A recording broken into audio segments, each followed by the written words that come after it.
This is episode number 48 of Reinventing School. We have one guest today talking about one specific place on earth and how school works there. His name is Dr. Lavelle Brown, and he runs the Ithaca, New York school system and as the superintendent. And Ithaca in particular may be familiar because it's the home of Cornell University. So if the name Ithaca sounds familiar to those of you who don't live in the area, that may be why. So welcome, and tell us, I'm going to ask the obvious question because you are the first, certainly the first Dr. Lavelle I've met, but you're the first Lavelle I've met. So is there a family history or a story or something like that? Let's start out. Thank you, Howard, and thanks for asking that question. Typically, people confuse the name or mispronounce it, but they never really ask, where is it from? Interesting story. I'm a twin. I have a twin brother. My amazing parents were Robert, Babby, and Lucille, Robert and Lucille Brown. And when they learned that they were having twins, they wanted to do something to name their twins in a way that would connect the twins' names to them. So that's where the Lou and the Ro came from, and somehow they just found this Vel. So they added Vel to both names, and we have Louvel and Rovell, and I've yet to find another Louvel anywhere else on the planet. But you know, it's a unique story for my family in Central Virginia. When I interview kids, as you know, I do for Kids on Earth, that's always the first question: where'd your name come from? Because it's just sort of, you know, we all have one, and a lot of us have a story behind it. Now, are you from Ithaca originally? No, I'm not. University of Virginia on the resume. resume. I'm from a town just outside of Charlottesville, Virginia. And so, yeah, I was born and raised in Central Virginia, had been living there until coming to Ithaca. And I spent a lot of time at the University of Virginia. I'm a four-time graduate, a four-time who. And I say to folks all the time, I've always lived in the number one college town in America, having lived in Charlottesville most of my life and then moving to Ithaca. And when I moved to Ithaca, for some reason, this became the best college town in America. So yeah, no, I'm from Charlottesville, but now I'm living in Central New York. Give us a sense of Central New York. Interestingly, they're both sort of smaller cities, largely surrounded by countryside, with real distinction in both cases, right? So give us a sense of what life was like around Charlottesville, and then moving up to Ithaca and moving north to Ithaca, and what that feels like and how they're similar and different. You know, thanks for asking that question too. I haven't reflected on that in a while. Central Virginia was much like Central New York in that it was an equal mix of urban, suburban, and rural, very rural. And I grew up, again, just a few miles outside of Charlottesville, but in a very rural part of what they call Fleabane County. So I grew up on a dirt road like I said, in the middle of nowhere, but it was not far from a city, which is much like what it's like here in Ithaca, New York. There's a city of Ithaca, and then we're surrounded by very rural areas: Lansing, Groton, Newfield, towns, villages. But yeah, and my school district is an equal mix, and we're one of the few in the country have an equal mix of suburban, urban, and rural student populations. So very similar, very academic and smart towns. Education is the #1 industry here in Central New York and here in the Ithaca City School District. Not only do we have Cornell, but we have Ithaca College, Tompkins County Community College, and then one of the best K-12 school districts in the country. And, you know, again, Charlottesville was known for the University of Virginia. There were other colleges and universities in that vicinity as well. So I'm accustomed to growing up and living in and working in and navigating a school district in these, you know, high profile academic environments.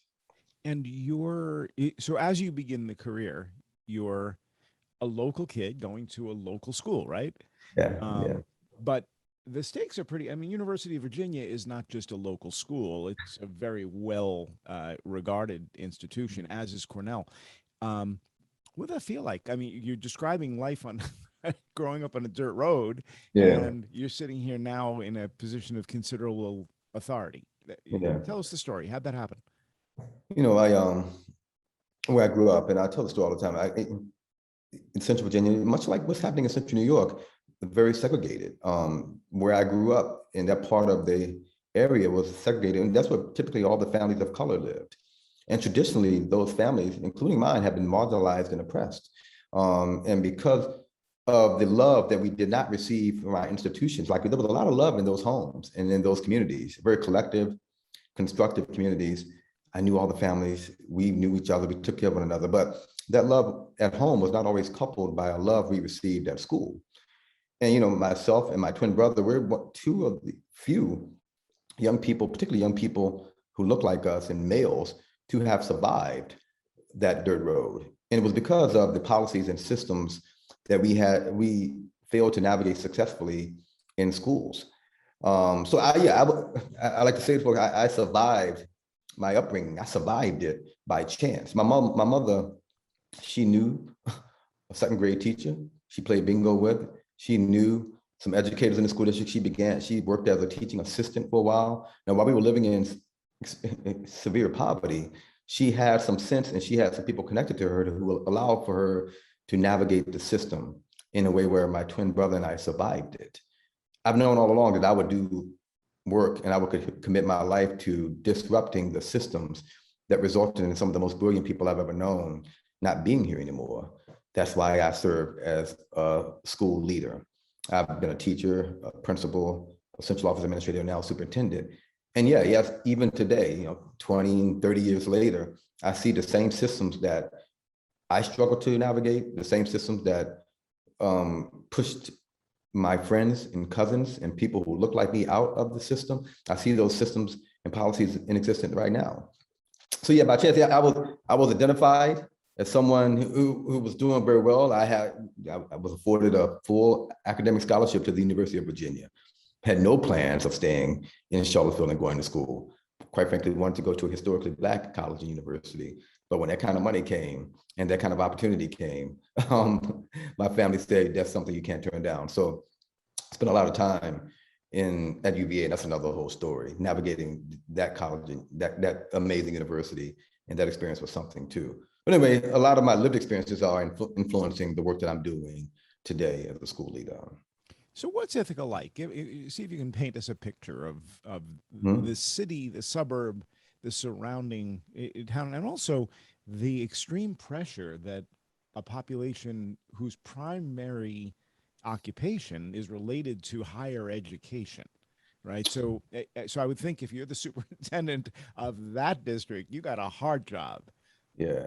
No, there's a significant amount of passion here, passion and engagement from everyone. There are families and communities that have not navigated our schools here well for generations. And they're very passionate right now as we're providing opportunities for them to share their voice and to be empowered. They're sharing very clearly what we need to do as a school district to be different and better. And they're families that have enjoyed one of the best school districts in the country, the 28 AP courses, the amazing reputation, some of the best teachers in the nation. They're families who have had many privileges and who have navigated schools well traditionally. They have a certain demand for what they want to see in their schools today as well. So everyone, I experienced a significant amount of engagement, and I experienced a significant amount of diversity of thought and wishes. My job is to provide an amazing opportunity for everyone. And it takes a lot of conversation and hard conversation to make sure everyone knows what that looks like.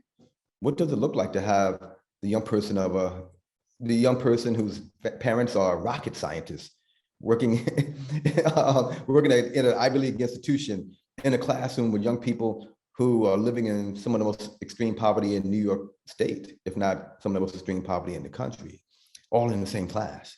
So How do we engineer that experience so that everyone can get what they need? That's my challenge. when most people think about upstate New York, Yeah. it's a vague picture because New York City casts such a large shadow. And here and there's a little bit of knowledge maybe about Rochester or Buffalo or Watkins Glen or Corning or something like that for a very specific reason, making glass or similar. But when you say there's poverty in upstate New York, that's not something that I would necessarily go to unless it was in a difficult part of Buffalo or a low income part of Syracuse. But in Ithaca, Ithaca looks so sweet. when you drive by, right? I mean, it's got Yeah. notable vegetarian restaurants still there, I think, downtown Moosewood. Yeah. Um, Uh-huh. and it's got a lovely little downtown area that's a pedestrian mall. And it's got Buttermilk Falls, or lovely waterfall, and the parks are terrific. And walking around Cornell is a very special experience. And you see Ithaca up on the hill. What could possibly be wrong with that? Like many cities that I've been engaged with, you can drive around or over the poverty, but rarely do people drive through it. Yeah, even in our urban center in downtown Ithaca, there are some families who are living in the kind of poverty that you would see in Rochester or Buffalo. But similarly to my upbringing, there are families who live in very rural parts of our community with no running water, no indoor plumbing. So that kind of rural poverty is what folks typically don't think of when they think of a small city in central New York. But it's important for the listeners to realize, to understand that, yeah, we have it all here. And while there's some attractions and there some, it's a tourist destination for many, please, let's not get it confused. There, we have everything else any other city and area in our country is navigating at the same time. How big is Ithaca in comparison? Or that may be a difficult question because you have the city, but you also have the school district, and those may not be the same measures. But just can you give us a sense of how many people are we talking about here? How many students, and just what's it comparable to in other places in the U.S.? Yeah, a smaller city. So our school district itself is 6,000 plus students, about 6,000 students. The city, and it depends on if you want to include the Cornell students and the college students, we're around 50,000 people in our community. So a bit smaller than Charlottesville and some of the major college towns that I've been a part of, but still a sizable population and very influential in New York State because, we're one of the larger small cities in our state and one of the, by way of comparison, one of the larger school districts in the state as well. Interesting. And so how do you use the word navigate several times? Yeah. How do you set things up so that the student of the well-known professors who has a tradition of, we've been with Cornell for generations, and here's somebody else who doesn't have plumbing and is living in a double wide trailer or something. So are those people, why are they sitting literally in the same classroom? Yeah. And if they are, what do you teach them, and how do you do that in a way that's reasonable for each of them? And that's a struggle. And it takes years. This is my 11th school year, and we're breaking down and disrupting systems that have not provided that kind of access and putting in new systems because we've had many conversations. So let's be clear. Our vision in our school district is thinking, 6,000 plus thinkers.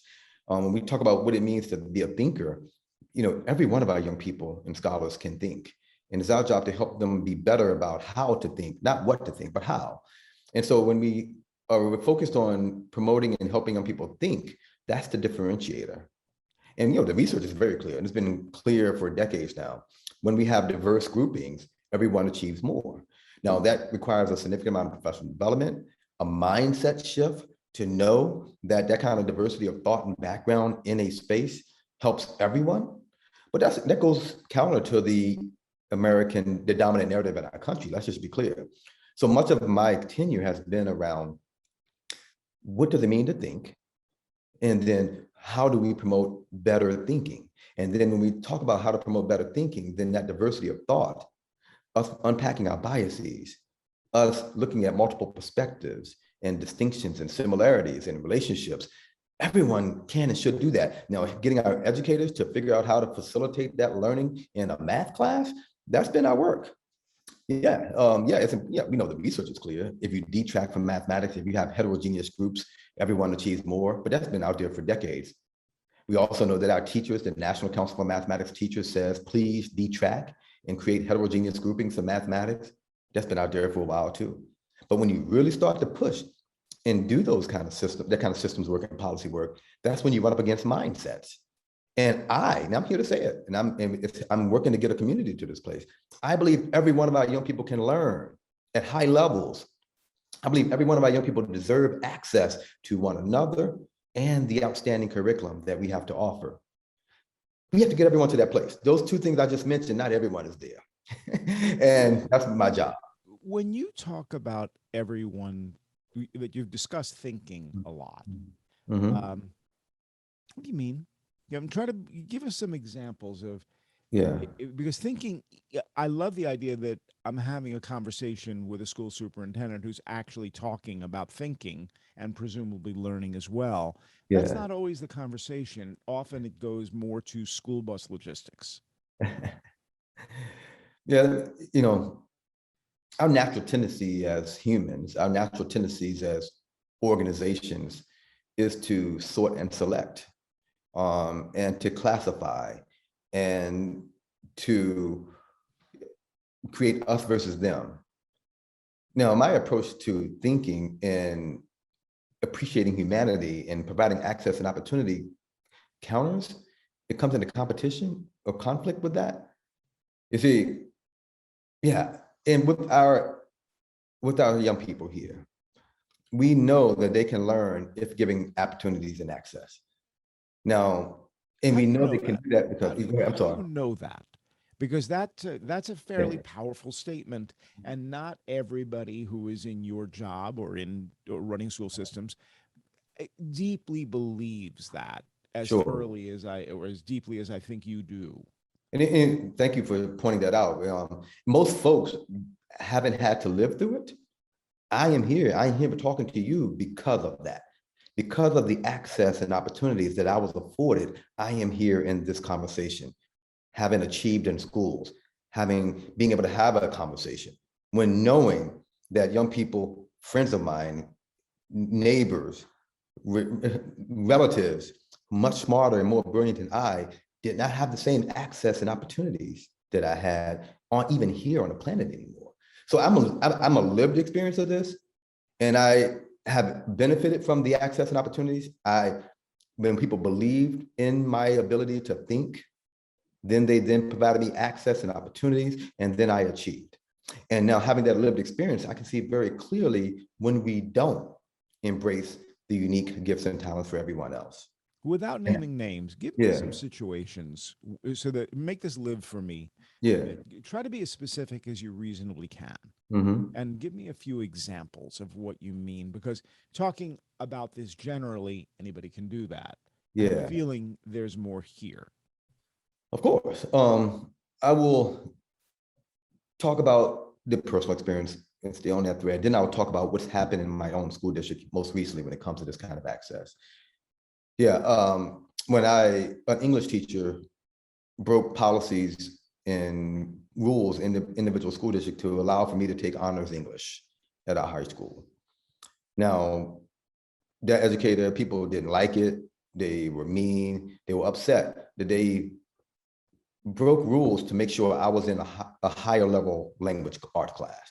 And being in that class, I saw how educators and my peers, people treated me differently.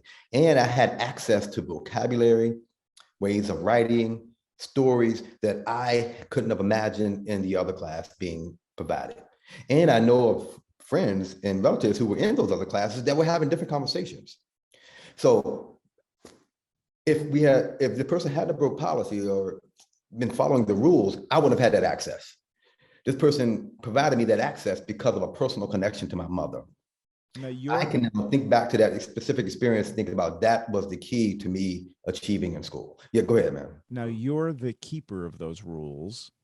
How many years later, right? 20 years Yes, later or whatever it is. yes, Um, and how so when you think about I'm running an organization that has to function as a machine, and yes, yet the machine's purpose is to serve 6,000 very individual kids with very different interests and very different plans for life and very different yeah, resources. Yeah. yeah. So, how do you now think about that? Because you're in a situation that I'm guessing you didn't think you were going to be in all those years later. Yeah, yeah. And we know that mathematics has been a gatekeeper. Mathematics, particularly algebra, has been a gatekeeper course for young people getting into the STEM fields and into college.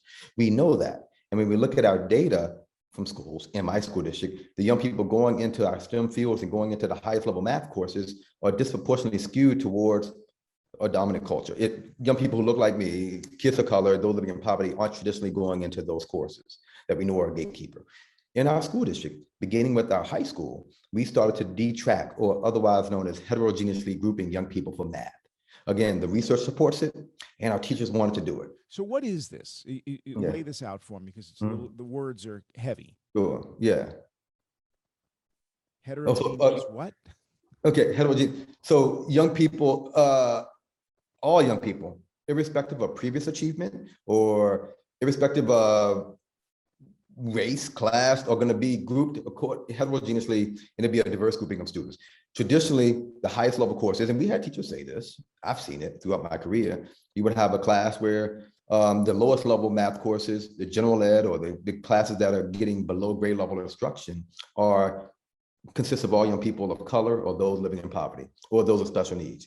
The highest level courses traditionally have been all white students or those who have been traditionally had navigated students very well. So we have this homogeneous grouping.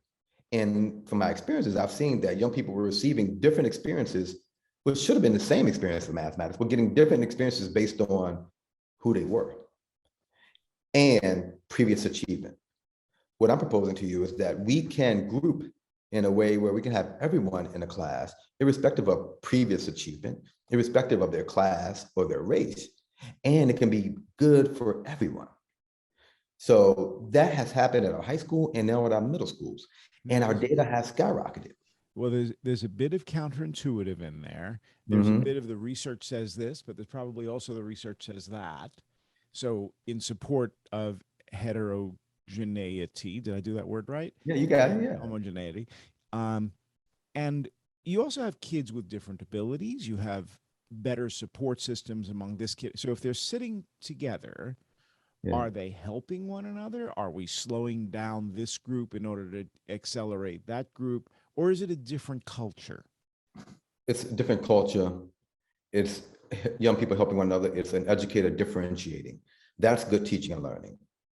And what happens when we do this, and the research is very clear, when you do it, everyone achieves more. I have not seen research, and I look at a lot of data and research. I have not seen research to show that the ways in which we group right now is good for everyone.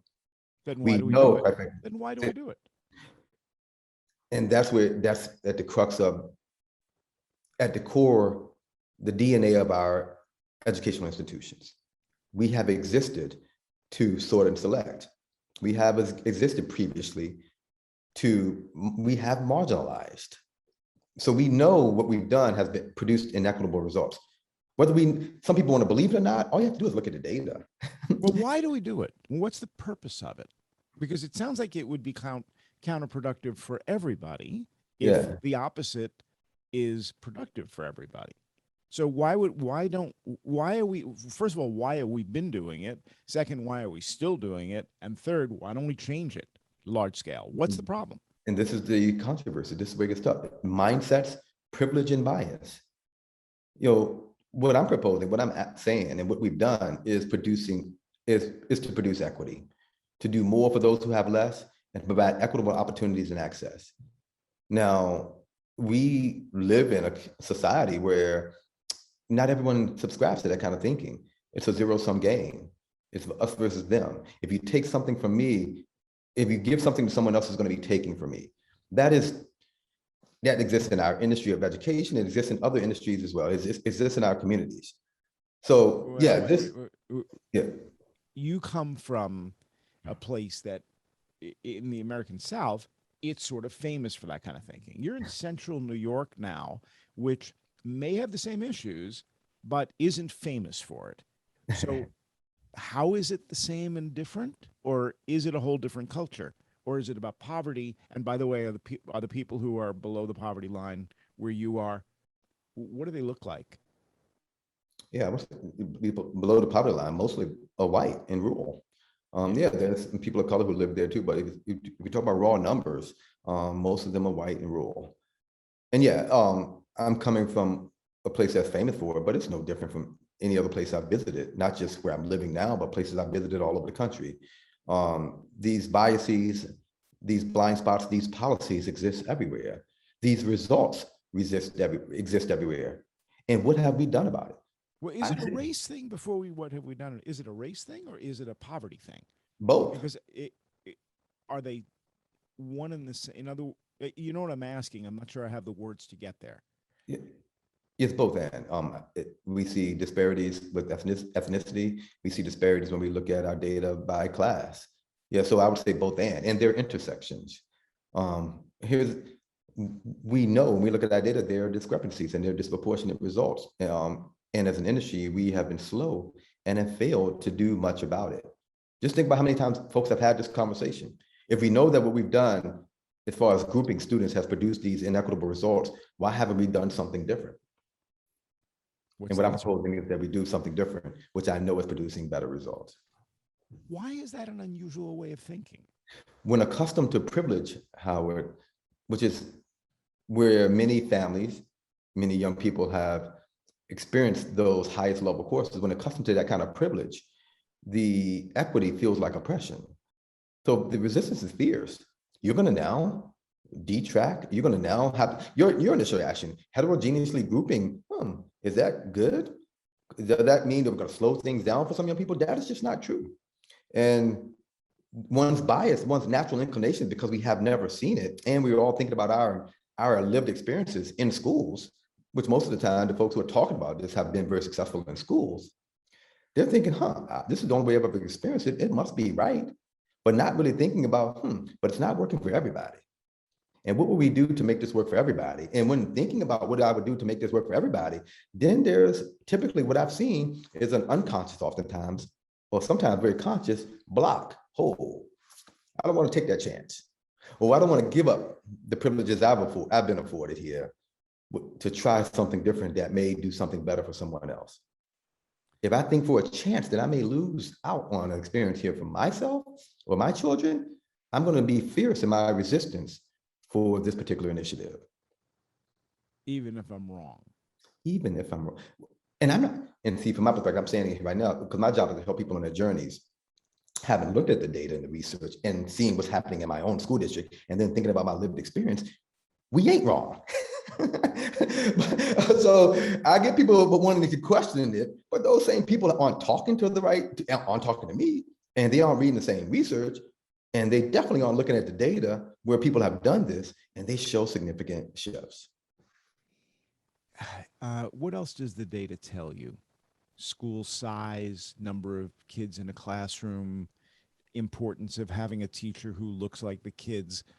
There's a lot of subjective stuff out there, and I don't know how to grab onto that research. You do. And I'm hoping you can point people in directions that are helpful. Yeah, I mean, you just mentioned another one. We know that when our young people have a person of color, and particularly our young people of color, when they have an educator of color, their chances of achievement skyrocket or significantly higher. And then I put that data and that research in front of folks and ask, so what are we doing to diversify our workforces? What significant policy and systems shifts have we made to become more diverse as a workforce, or take on the bias that have resulted in us hiring the same type of people for generations? What policies have we changed at the state, national, and local level? So yeah, if you think about what we know works, I oftentimes push folks to think about what we are neutral on or what we don't do. When people can hear that research, and we've been listening to that data about diversifying workforces for a long, long time, but what have we really done to do something different to be better? What do you know about the workforce? What do you know about what it looks like in 2030 and 2040 when the kids who you're helping now are in the workforce? Because we have tremendous amounts of global change, right? Including huge populations in Southern Asia and in Africa who will be, just the sheer number of people and the fact that we don't make as many babies here in North America, nor do the folks in Europe. So we'll be seeing a lot more migration, and we'll be seeing climate migration and a bunch of other factors, right? And here you are in central New York in a fairly lovely area that isn't dramatically affected by climate change. I mean, you've got Finger Lakes that were probably dug by, related to the glacial history of upstate New York or similar. But not a lot is, I mean, I don't get the impression that there's pressure on water or on big storms or any of the other big issues. So if I'm sitting in Mali in Africa and I'm looking at a map, I'm going, Ithaca sounds good. So are you expecting, as in Lewiston, Maine and other places, are you expecting more people to cut Utica as an example, more people, more refugees, more just a change in the way that Ithaca works because those people have to go somewhere, and upstate New York has been a fairly welcoming place. Am I Yeah. connecting too many dots? You, thank you for sharing in that way. And yes, you nailed it. And I'm not expecting it. It's already here. As I look out my window right now, my new neighbors in the homes that we can't build fast enough they're all technically working in large cities on the West Coast, but they're living here. So I'm learning, and I won't mention any names, but people want to be in a space like this because of our location, because of our weather, because of our schools, because of the environment and the culture. And knowing that they can work anywhere, which has happened over the last couple of years, makes us a very attractive. My home values are going to continue to go up, Howard, if you know what I'm Yes, saying. that's good. Um, so when when you talk about how the way you think about this doesn't seem especially progressive or forward thinking, it seems reasonable to me.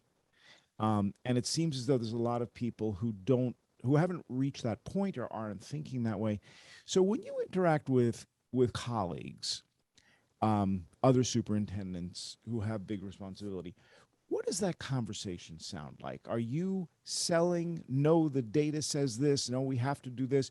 Or do you find that the sheer pressure of the status quo ends up putting you in a corner where they're just not listening?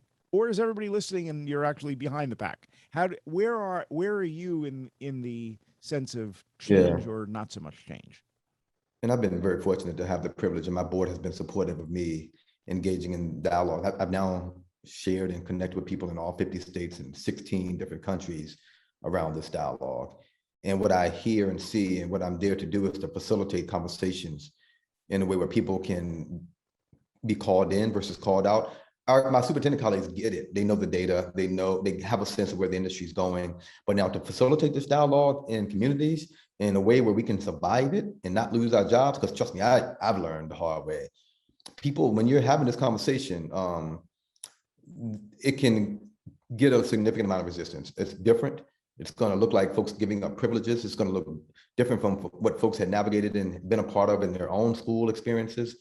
And you run against classism, racism, ableism, sexism. And we're seeing that play out in board meetings and community meetings all over the country right now.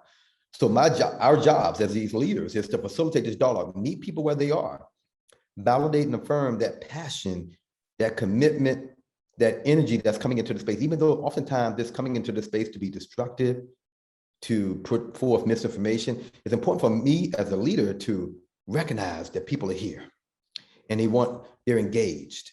And then it's up to me to facilitate a conversation where we all grow together. What is it that we do in our schools? And why do we do it?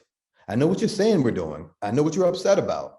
I can appreciate that energy, but please hear me when I talk about what we do and how we can make you feel better about what we do. See, that's the conversation I'm helping my colleagues with a lot now. I'm working on myself. Is how do we facilitate this conversation where people don't run out of the room with their hair on fire or turn their cameras off on a Zoom meeting? That's the challenge for us right now. How big a challenge is that? And give us some specifics about what are people concerned about? Are they concerned about we're teaching too much math, or there's not enough supplies, or the food is lousy, or the security issues? What is it that causes people to have their hair on fire?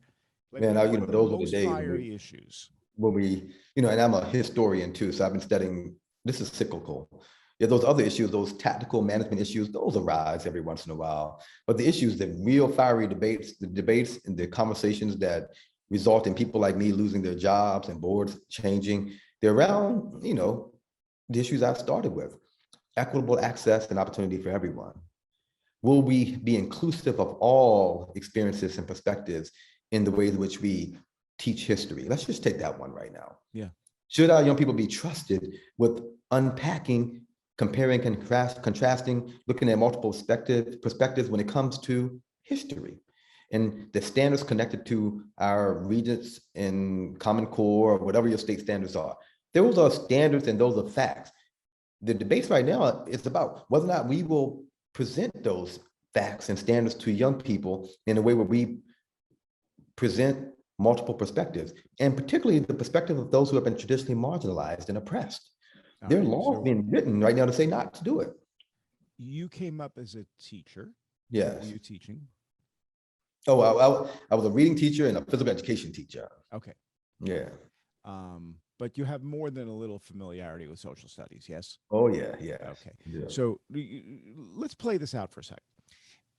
I'm going to go with the assumption, and people who watch this regularly know that as I counted, there's about 9,500 instructional hours in K-12, something like that in total.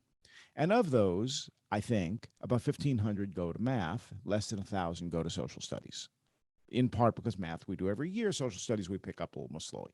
That makes sense so far? Right. Now, math, although we'd like to see data modeling and data trends and personal finance and other aspects of mathematics installed as part of the overall curriculum, or at least I've heard that over and over again, math doesn't change a lot year to year. We don't have current events in math so much, right? But in social studies, a few things are happening, and I want to unpack this a bit. The first and biggest is new stuff happens every year. So we have just that much more history to talk about. But we also seem to have put media literacy, and is it a fact or not, or disinformation or misinformation, in the social studies bucket. But we also like the idea of social sciences, and kids should learn a bit about sociology or demographics or similar. So that goes in there. And now we've added the idea that history needs to be approached from multiple perspectives, regardless of what they are. So you no longer can tell the story of manifest destiny, one of my very favorite subjects in American history, because I would like to hear that story from the perspective of the buffalo who were shot out of trains for amusement. I'd like to hear it from the perspective of the train conductor who was taking all those people and perhaps providing those guns. I'd like to know it from the perspective of the army or the people who wanted to buy the land, or, and I just read this because I found a used book about Daniel Boone of all people. Did you know that there were trees that were 14 feet wide, 14 feet in diameter, that we cut down in order to be able to grow corn, early settlers? More than a few. It was tulip poplars and another type of tree, I forget. But the sequoia trees on the West Coast, we had trees that were bigger, and many, many of them. So our manifest destiny cut down a lot of trees. I didn't know that till yesterday. Now I'm like, wow. And I'm just looking at the expression on your face. Yeah. I had no idea, right? So social studies is a wonderful subject because it has so many things that you can get at, and you can get at it in so many different ways. But you only have 1,000 hours. And what you know, what you want to know, and what I want to know might be different. We may share some interest, but we may also not. And the perspective I want to learn may be different from the perspective you want to learn on that subject at that moment in time. Now, I may return to that and completely study everything that you were talking about in 6th grade. Now I'm in 10th grade. So we have a mess because the subject gets bigger and bigger and bigger. We don't really clean the cupboards very much. And yet we're now adding these multiple perspectives that I suspect is a breaking point for any social studies teacher who's trying to stay with a selected curriculum.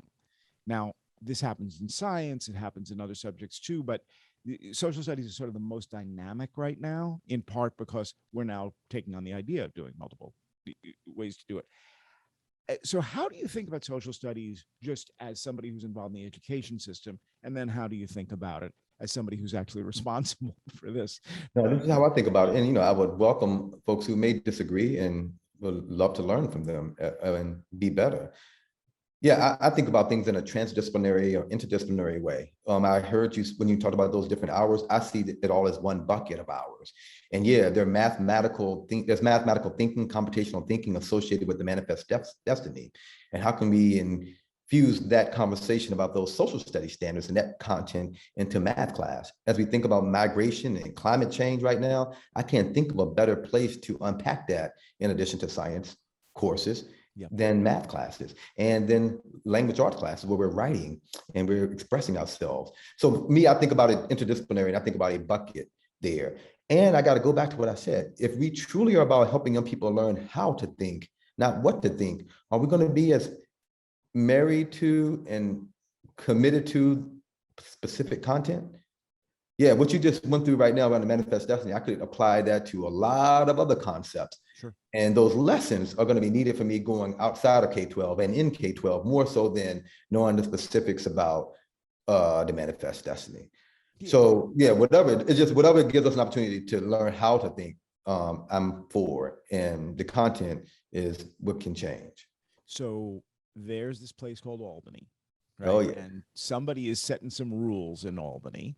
Oftentimes there's legislators involved who may or may not be connected to schools, and yet you are one of, I'm going to say 25 really influential superintendents in New York State, whatever the number is. Yeah. And you're going to Albany at least a few times a year. It's not a very 2-hour, 3-hour drive, right? Mhm. So how's that go? Who are you talking to? And when you talk about transdisciplinary and we don't necessarily worry about the specific content, is this the way everybody's talking? Because it's certainly not what I'm hearing from the students who are sitting there going, no, actually there's a curriculum and tests and we actually have to, and we're actually shushed when we start going into the diameter of tulip poplar trees Right. and all of that.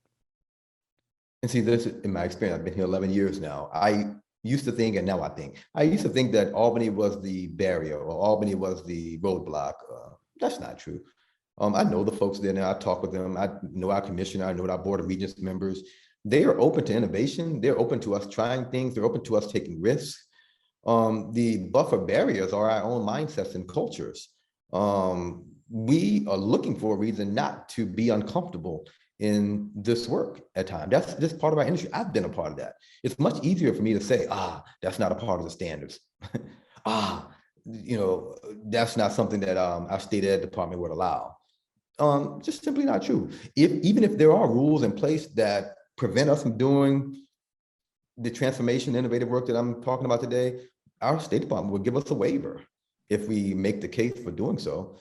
So the industry itself, because we're an industry that, we have a right to comfort, we fear open conflict. There are some reasons why we don't move forward in this way at scale, but it's not our State Department. What is the reason? Why don't we move it at scale? Because many of the conversations I have as well, somebody will tell me I have no choice but to take my kids out of the system, put them into some sort of a private or a micro school or something else, because the schools are just too rigid. We can't, they have to follow the rule. They have to follow the tests. All the students talk that way too, unhappily. And yet, when I meet state commissioners, we've had 7 state commissioners, state chiefs on this series, and several superintendents, school board members and everything, and they talk like you talk. Now, it may be that it's self-selecting. It just happens to be the people who I'm speaking with. But I'm trying to understand what is the barrier. Why are you're talking about borders and barriers or boundaries and barriers. What's the problem? Why is this so difficult, or why does it seem so difficult, especially for a 7th grader? So there's a bit of a self-fulfilling prophecy. Most folks who are influencing what happens in schools today navigated schools very successfully. And their understanding about how schools work and how it works well is based on their own lived experiences. And those lived experiences have not changed. Those experiences haven't changed much for over 100 years. So that mindset, that bias, that influence, that power is what we're attempting to overcome each and every day. And is it hard? Oh, heck yeah. I Why? won't see Why it. is it hard? It's It's privilege, man. Privilege is hard. Privilege and power is hard. I have it. You have it. Who's going to give up their privileges to disrupt oppression? Not everybody's prepared to do that. For us to be much more equitable, it will look like each one of us thinking about what privileges we're prepared to give up. So you And think the big barrier is privilege. Are there other barriers that are significant?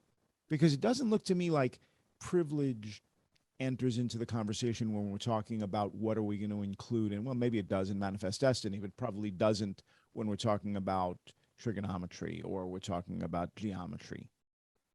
Geometry is probably a better example. let I me, mean, there is a curriculum, right? And yeah, yet time is being spent on geometry and not on somebody bouncing a checkbook or whatever or figuring out their Venmo or whatever the current we're equivalent. seeing it happen all over the country right now. If when introducing multiple perspectives, when around history or the things we're talking about right now, the resistance comes. And I mean, you know, there are hundreds of folks showing up to board meetings right now to go nuts about what they think we're doing with regards to critical race theory or wearing masks in school. Yes. Is that narrative being countered by folks who have the privilege of being comfortable or fear the open conflict? How many educators, how many superintendents have you seen like me show up to those meetings and say, yo, this is crazy what we're talking about right now. I know we should be talking about these multiple perspectives in history because it's right for kids, because our kids are begging for it, because it's embedded in the standards, because we're being neutral and we don't want to give up that comfort that we have become so accustomed to. We are letting this go, letting this play out like it is. So I can think of multiple privileges that we're all afforded that many of us don't want to give up to disrupt some of the things that we know are happening each and every day. So privilege is part of it, right? Yeah. What else? Policy and bias. You know, we're all biased. We have a history go back to policy for a second. Who's making those policies? the people who are biased. Biased people have stereotype prejudices and discriminate. Those same people are writing policies, code of conduct policies, field trip policies, meal purchasing policies. People who are writing policy are biased. It's rare that we even talk about our biases, and we definitely don't require it. There are people who are writing laws in this country right now to outlaw or to prohibit school districts from engaging in a conversation about bias. When we know that we're all biased, and that plays out naturally in what we do as far as govern, i.e. writing policies. And you're not just talking about racial bias or income bias. You're talking about a broad. So let's define terms here. What do you mean by bias? Those assumptions, those beliefs, that thinking that oftentimes is triggered unconsciously in each of us about someone else. So yeah, and we all have them. I have my biases, and when it comes to people who don't look like me, or just when it comes to people who don't look like me or coming from a different background, I think a certain kind of way. I have some beliefs about them that misrepresents actually who they actually are. That's the bias. You're carrying a pretty big burden on your shoulders because you're trying to push towards a future that is logical and reasonable and good for lots of people and all that. But you're also in a job that is at the pleasure of a school board. Yes. Yeah. Yes. And that school board is typically composed of people who aren't necessarily educators, who don't have the kind of information or background that you possess. That's probably true in many places. So it's just easier to fire the superintendent when they start talking crazy than not. And you've got people whose hair is on fire, who are exacerbating that. So you have a job security thing on the one hand. On the other, the more impact you have, the greater the likelihood that you'll be able to do good work in other places. How long do superintendents last?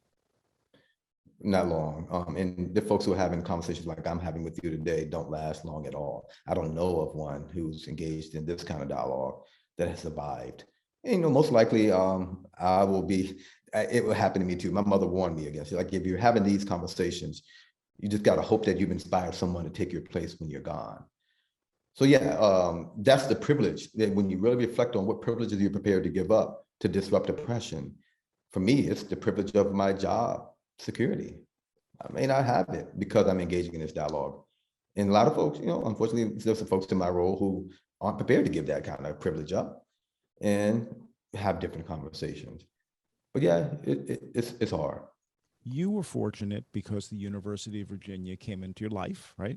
Yeah, Um, a good, maybe very good, maybe very, very good school of education. yeah, very. Um, Somewhere in that mix, there are very smart people who can cause change or participate in change. What's the role of the university in supporting you, in providing an environment where what you're saying makes sense? Or does that have to be done locally at every individual school district 13,000 times? That sounds a little exhausting. Yeah, no, I'm hoping, I mean, I serve on the board of trustees at Ithaca College, and I would agree, higher ed has a role to play. It can be coordinators and leaders of the conversation, connectors of the conversation. The same challenges that higher ed are navigating, similar to K-12, just internally. How many leaders at higher ed are having this conversation about their own institution, their But work. how can they support I mean, the purpose of a graduate school of education or similar is to prepare educators for the next generation. Fair? Yes. Well, you've outlined any number of areas that a University of Virginia School of Ed or Curry, right? Right. Um, Mhm. uh, that they should provide at least the support, the scaffolding for you to be able to do your job? Or is that stepping too far? I know they have their own issues and they have their own reinvention. And then, by the way, they're facing workforce and they're also facing Wow. lifelong learning responsibilities. Within your world, who can help institutionally? Is it the university schools of ed who train the people who are going into this in a different way? Yeah. Do we need to somehow retrain state legislators? I can't even say that sentence. Um, I don't know what to do with that. So where is that power that you need in order to be able to magnify what you're able to do to amplify it? It's Where could both it and come we from? need all of that. And I will even go back a bit further. It starts with the local school board, because if not having the kind of support from a local school board, the superintendent and school district can't do this locally. So that local governing body can then influence the community. And yes, in my town, we have the local university partners need to be engaging in similar conversations to support us while we're mutually supportive, because the conversations we're having here is influencing what they do on their campuses. So there's some interconnectedness associated with this work. But I will say it starts, if we can't get that governing body, i.e. the school board. Like the dialogue in our nation right now is about how do we disrupt school boards? How do we flip school boards? People know, and they've known for generations now, that the key to all of this work is at the local school board level. Sure. And if not getting it there, then none of those other partners have even a chance of supporting and connecting. But that local school board, and I was one who was asked to join a school board, then started meeting my local school board members and went, there's no way I'm doing this. And the reason for that was not because they weren't good guys, good people. It was because they didn't have the training to have the conversation about what kids could be learning. It wasn't they were local politicians Mhm. at the most local level, right, with some ambition, or a former teacher, Yeah. or somebody who was a benefactor in town or whatever. But it was very difficult when I would say, well, so the curriculum doesn't seem like it's really 21st century. Can we have a look? We're one of the largest school districts in our state. So we should have some influence. Let's figure out how to work with other influential school districts and less influential school districts. And let's get over to the state capitol and let's begin a dialogue. People did not have any idea how to process that. And yet, what you're describing, it seems to require that level of commitment, engagement, understanding. But that's not how school boards are constructed, right? So, do you educate the school boards? That again Yeah. sounds like a big lift. Yeah, that's the work though. And I don't see a way around that. Everything we want is on the other side of being hard, and that's going to be hard work and is needed. the superintendent, and then the superintendent cannot abdicate responsibilities here. They are the lead professional development for the school board. So can the superintendent facilitate the learning for that group of governance team members in a way where they can engage in this conversation and commit to this work in that way? That's how I work. And oftentimes we fail at it, frankly. And that's what stops the work from going forward, or the conversation from shifting. But you work for them. Yeah, I work for them. And that's the hard part about this. So, But just like any other CEO, a good CEO is able to influence and educate their boards, even Fortune 500 companies. A good CEO is able to do that. would you say that your job is the CEO of a school, and not necessarily you specifically, but the superintendent is essentially the CEO of the school district? No doubt. Okay. And I necessarily don't agree with this notion of the power hoarding notion of having a CEO, because the best school districts aren't dependent on any individual leader. But yeah, traditionally speaking, the CEO, the superintendent, is that role. My work is to try to distribute that leadership out a bit more. How do students fit in? How do like, I understand that they are the recipients of your good work and everybody else's good work, but Yeah. they also have a view. And I, again, because I'm interviewing kids all over the world, what I hear over and over from them is they have a platform, they have a voice, they have very specific ideas that may be very different, because just as with every generation, but now because of climate change, which is not something that our Right. generation is going to win any awards for in terms of planning or implementation, but public health. There's a lot of big issues now where they're looking at the adults saying, well, that was a massive fail. So how about we have a voice in the room now, because you see, you're affecting our lives. Now, Right. how do you do that in a way that enriches them, enriches you? I mean, yes, you have a system, but how much of it is playing in your head, or how much of the change is, well, we need to do this for the system, as opposed to, I had a conversation with 8 students yesterday and I do that every day? And that's been a big shift in my school district and with my work the last 5 years or so. Everything we do is in partnership with our young people. They're at the table for professional development, curriculum development, policy development. That voice is not just us informing them or connecting with them about this work. We're partnering with them to do the work. And we're being very purposeful and strategic about how we seek out those opportunities to partner, and to be humble in a way where we learn from them in a real, genuine way. That's our industry has failed. We built a system that has in many ways failed many of them. We can't now continue to perpetuate that failure by not including them. So yeah, the true partners, that's been key. Even with our reopening planning, that's what we've led with. We're going to partner with the young people in enhanced and new ways going forward. You mentioned that you've visited every state, but the part that caught my eye is you've also visited a number of countries outside the U.S. Yeah. What are you learning? What are you seeing? That we're getting caught up on language, domestically and internationally. There is a lack of understanding about some key terms and what we mean by those terms. And because the tenor is so negative right now, folks are using the misunderstanding about terms and language to push away from the table and stop conversations.